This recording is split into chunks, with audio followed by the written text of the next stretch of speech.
Mr. Owen told me that Saskia Duncan had visited him on a couple of occasions. She then left Walford without telling him where she was going. Were you satisfied by his response? Not at all. You see, he was unaware that while searching Miss Duncan's flat, I found a message from him on her answer machine which was of a threatening nature. I later asked him to accompany me to the station to answer further questions. DCI Mason, I'm now holding up Exhibit S4. Is this the cassette from Saskia Duncan's answering machine? It is. If your lordship will permit, I'd now like to play this message to the jury. Go ahead, Miss Mills.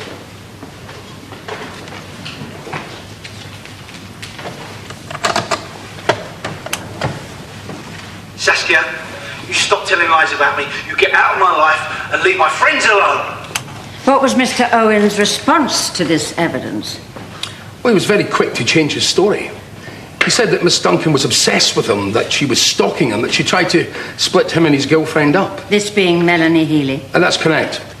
What was Mr. Owen's manner during these interviews?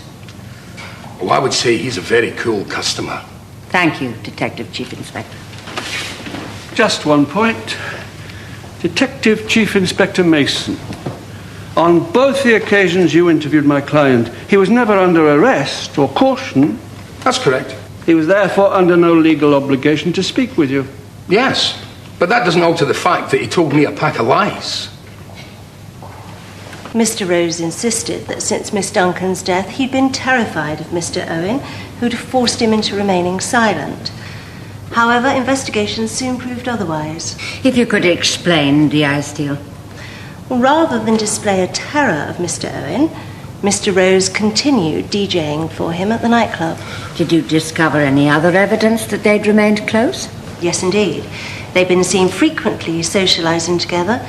In fact, Mr. Rose received money from Mr. Owen on a regular basis. This wasn't for work he'd carried out? Certainly not. Mr. Owen liked to look after Mr. Rose. What was Mr. Rose's manner when you interviewed him? He lost his temper and became aggressive with me. Did you discover any motive for Mr. Rose to strike the blow that killed Miss Duncan? The only motive could be found in their relationship. Mr. Rose hero-worshipped Mr. Owen. I would suggest that if Mr. Owen had a problem, Mr. Rose would be more than willing to sort it out for him. Jackie, you all right? I'll be okay in a minute.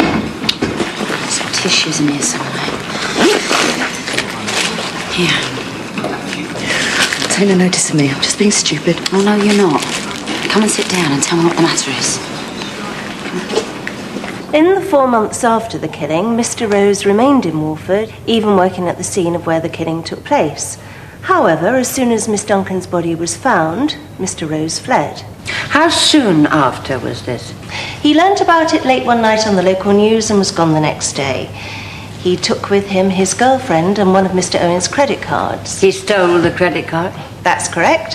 He used it to steal money from Mr. Owen's bank account, which I should add was never reported to the police. Finally, Detective Inspector, were you suspicious of Mr. Rose's statement blaming Mr. Owen for the killing? I was indeed. If the defendants are to be believed, they both decided independently to contact a police station within the same 24 hours. Then they each insisted they were the innocent party in Miss Duncan's killing, and both gave evidence against the other as being the killer. You'd say that that was quite a coincidence. Quite a coincidence indeed. Terry, how was court? It's all right. I won't tell you about it. I won't say nothing to anyone. This is a murder trial. It's not something to tittle-tattle about, especially with you. You've still got to give evidence. Well, you can tell me how Matt was. He was all right. See what I mean? But, You got the job. well, I've been up to my elbows and washing up all day and I stink of chip fat. Won't do you any harm. My trial shift. 20 quid. Oh, thank you. I'll take care of that. Oh, Terry! I'll knock it off his rent. Sorry for losing it before. You're bound to be upset. Looking at your brother in the dock. Thanks for your evidence yesterday. I just told the truth. Looking back now, though, Saskia was really scary. Still didn't deserve to die. Funny she'd left you and Steve alone, eh? Yeah. Look, I better be getting back now. You take care, yeah? What happened when you got to Nottingham?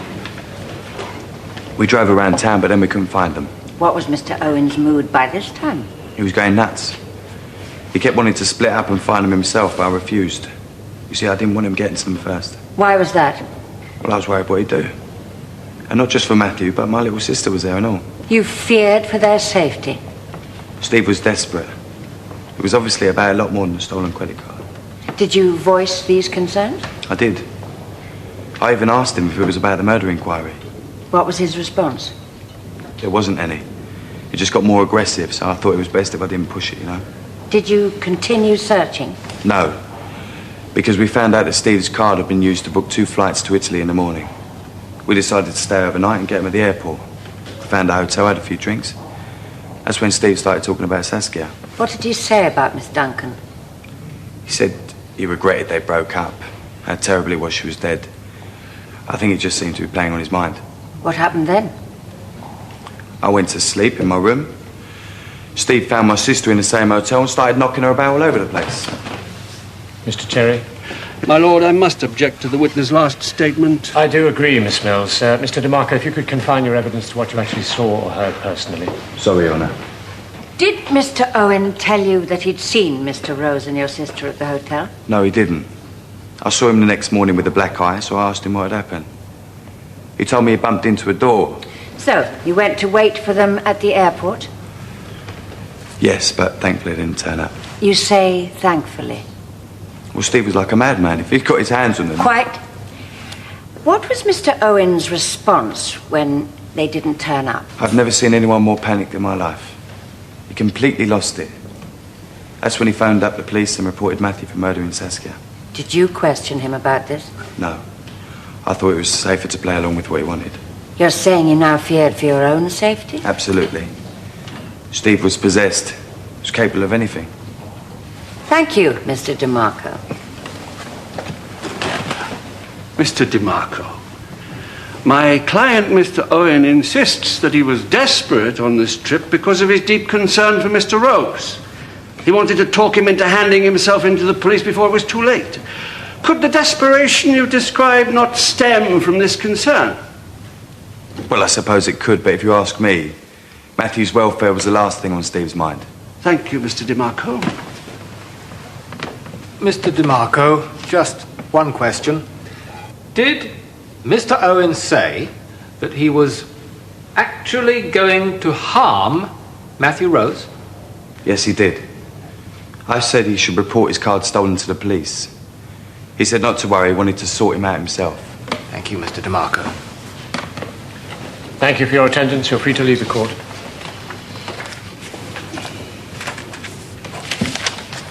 My lord, that concludes the case for the prosecution. Johnny didn't half give Steve what for, and Claudia did. I mean, the jury's bound to think Steve did it. We've still got a long way to go. We can't afford to start relaxing now. No, I know that. Just can't help feeling better about it. I'm glad to hear it. Now, you get a good night's sleep. Ready to do battle again in the morning. Will do. Good night, Matthew. Night.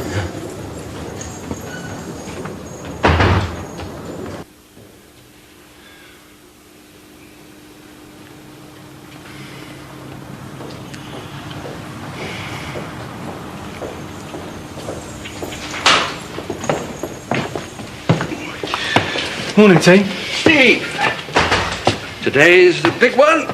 I take it you're ready? More than ready. A word of advice. The average juror isn't made of the same stuff as you. Meaning what? This is what you've been waiting for. A chance to tell your side of the story. You can't afford to look too cool. A bit more emotion. It wouldn't go amiss. Emotion it is.